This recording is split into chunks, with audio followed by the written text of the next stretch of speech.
Graça e paz, amados do Senhor. Volto a lhes dizer que para mim é sempre um prazer, uma alegria compartilhar com todos vocês algo a respeito daquilo que o Espírito Santo tem soprado aos nossos corações nestes dias que antecede a volta do nosso Senhor Jesus Cristo. Gostaríamos nessa oportunidade dar sequência ao tema que está sendo proposto. O evangelismo que permanece. Fatores que nos levam a sermos frutíferos no reino de Deus. E é isso que Deus espera de cada um de nós.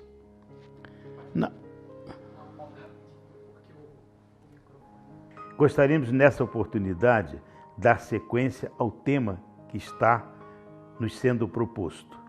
O evangelismo que permanece. Fatores que nos levam a sermos frutíferos no reino de Deus. Na última semana tivemos o privilégio de compartilhar algo a respeito da vida ministerial de Jesus. O nosso modelo, o nosso referencial, o exemplo de vida a ser imitado. Tivemos muitos personagens na Bíblia, mas ninguém igual a Jesus. Por isso que ele sempre será para nós um referencial. Jesus tornou-se o seu ministério fecundo, frutífero, primeiro, porque sua vida foi resultado da iniciativa divina.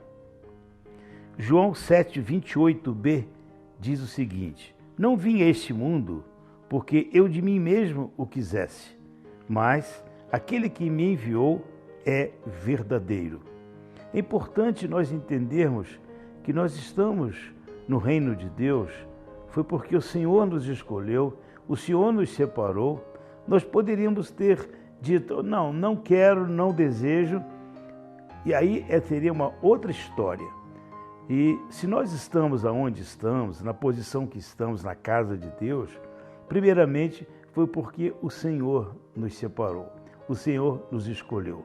Continuando a passagem de Jesus, João 8:28, ele diz o seguinte: Portanto, nada faço por mim mesmo, mas falo como o Pai me ensinou.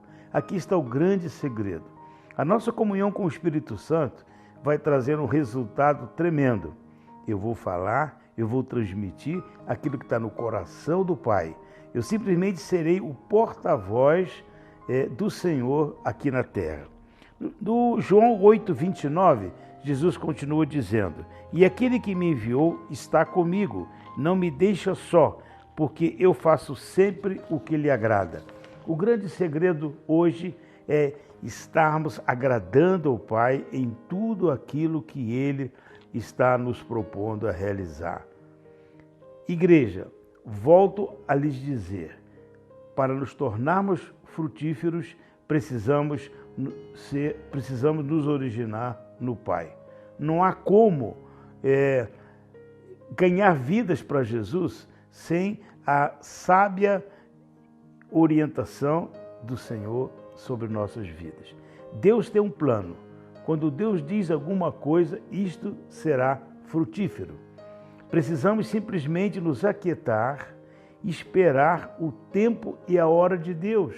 Muitas vezes nos precipitamos no afã de querer uma pessoa para Jesus ou aquela outra pessoa, nos precipitamos e falamos de nós mesmos.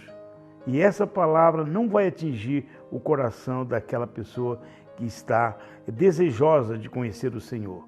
Ela vai conhecer o Senhor através das nossas vidas, quando nós abrimos um espaço e deixamos o Espírito Santo ministrar os nossos corações.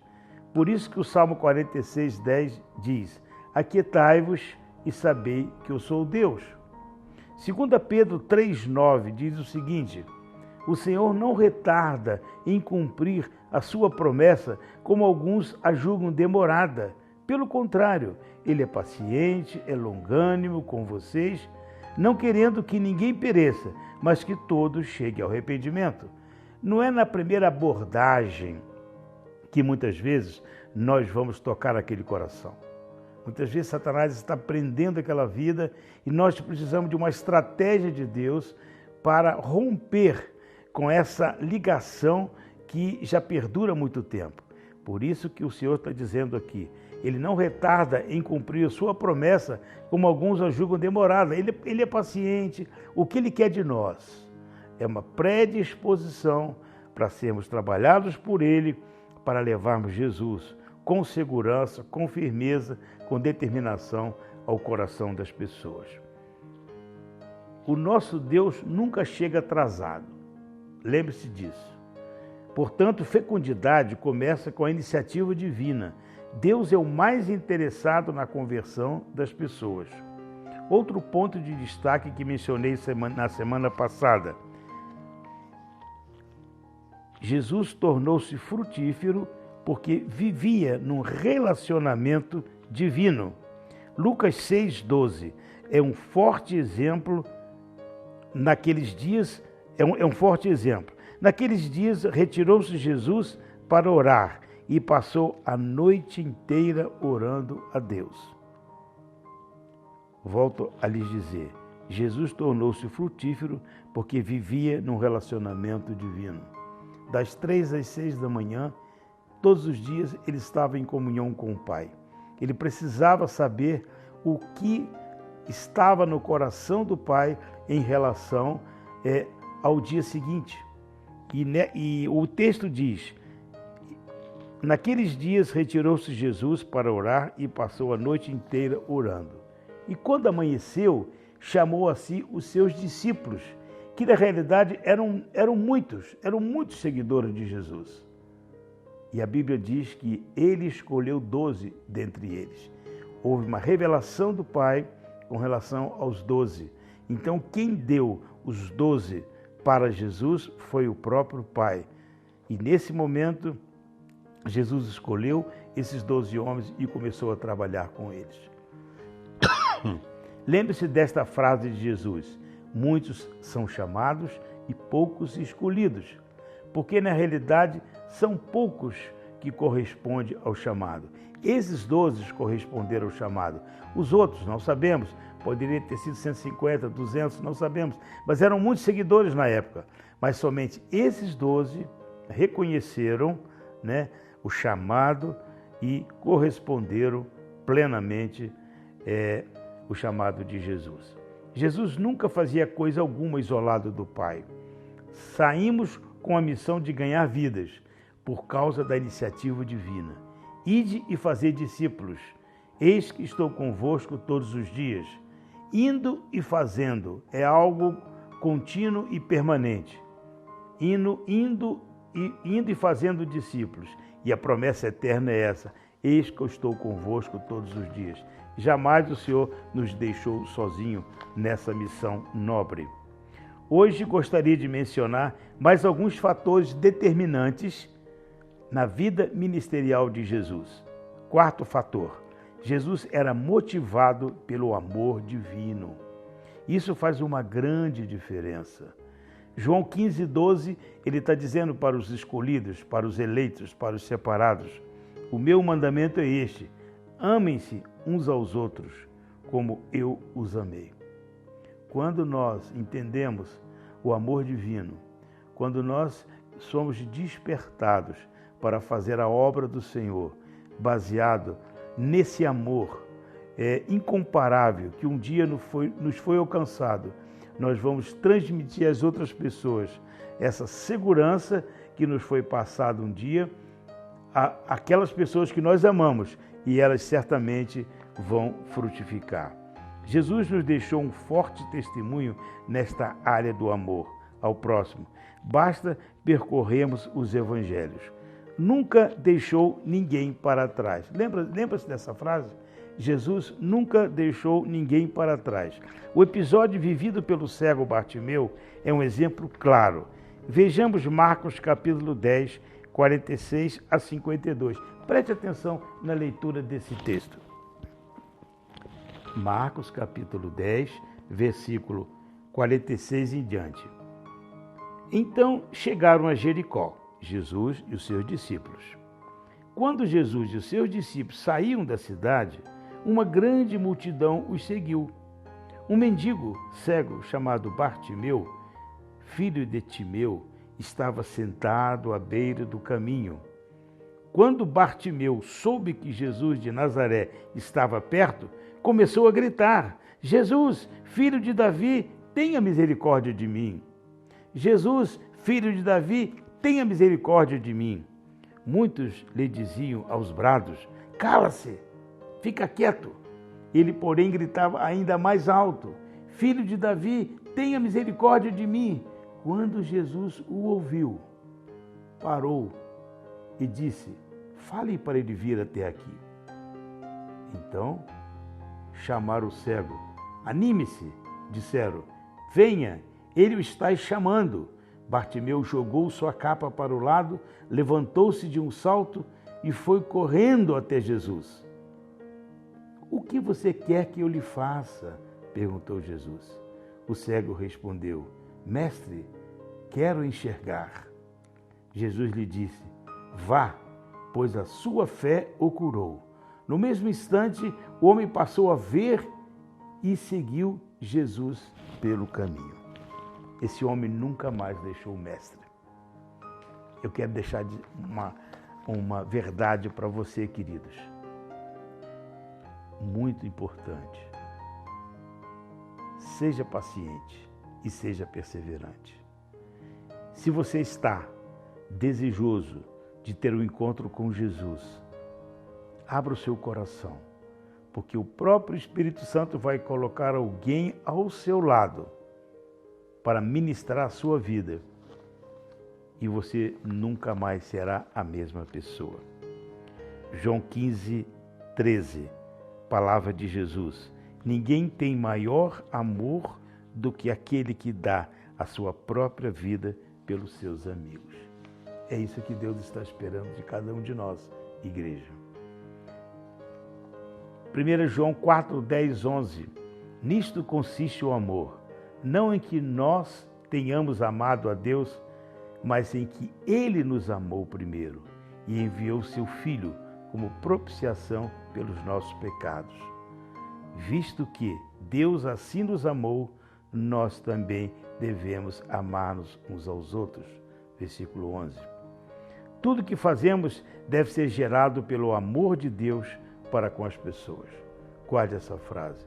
Tudo que fazemos deve ser gerado pelo amor de Deus para com as pessoas. Jesus foi a pessoa mais fecunda que já viveu.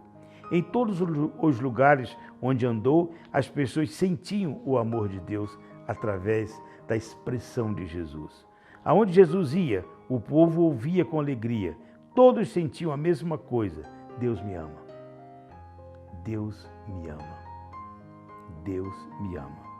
Esta é uma das chaves mais vitais para a fecundidade. Amar as pessoas independente de. Eu não preciso perguntar do passado ou do presente daquela pessoa. Deus quer que eu venha fixar os meus olhos nela e dizer: Deus te ama e eu também te amo. Quando nos dedicamos a redimir pessoas, Deus sempre envia mais pessoas para serem redimidas. Redimir, reconquistar aquilo que se havia perdido.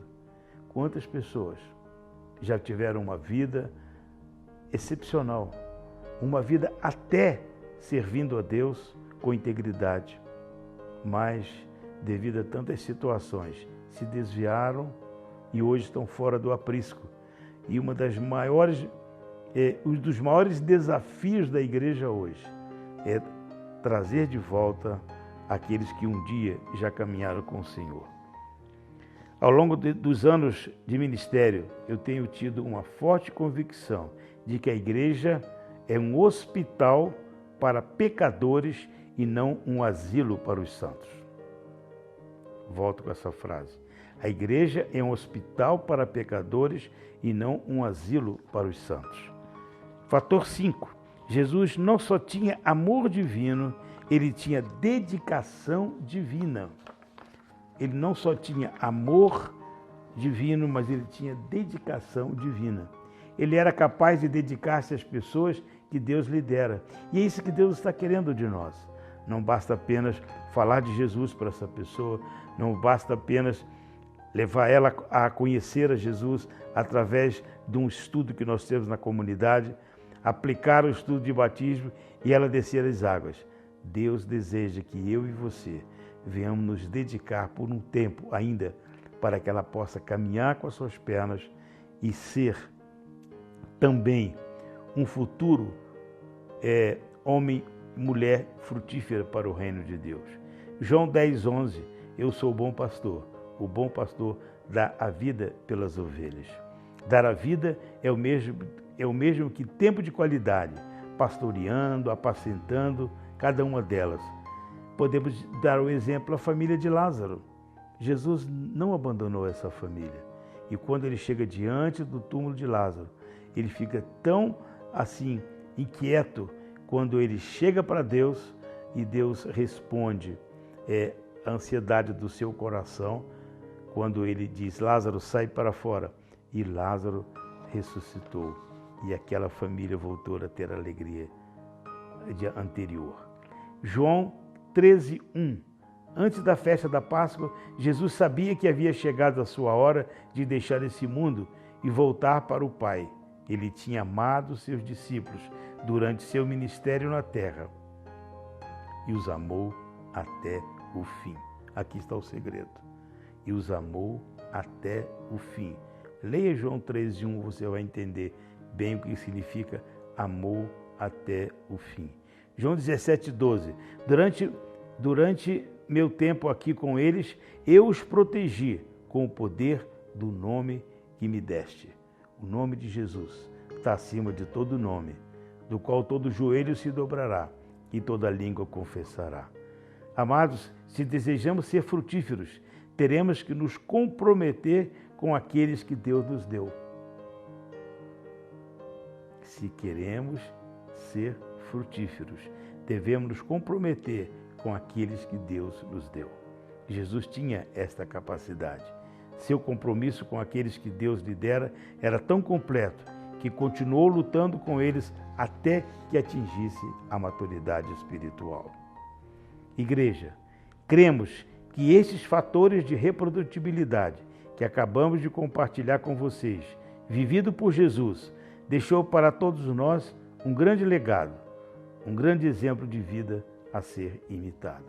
Procurem rever esses 3 estudos que falam sobre um novo evangelismo, fruto que permanece. Precisamos urgentemente de um novo posicionamento nessa área na igreja, para que as pessoas possam permanecer, ficar e dar frutos para o reino de Deus. Quero orar com vocês nesse instante. Meu Pai, eu coloco diante de Ti esses amados, esses queridos que reservaram um tempo para se posicionar nesse quadro que nós acabamos de relatar. Entendemos, Pai, que nós estamos nos últimos dias e que precisamos passar um evangelho completo para as pessoas. Um evangelho que será vivido numa dimensão nova, numa dimensão de compromisso e aliança com o Senhor. Por isso eu peço em nome de Jesus, conceda sabedoria, graça, conhecimento a esses que vão de fato se interessar por o evangelismo que permanece. Algo que vai trazer frutos para o Teu reino. Muito obrigado, Senhor, por aqueles que têm assim apreciado esse tempo de qualidade contigo, para aprender com o Senhor e, acima de tudo, aprender com o Seu Filho amado Jesus Cristo.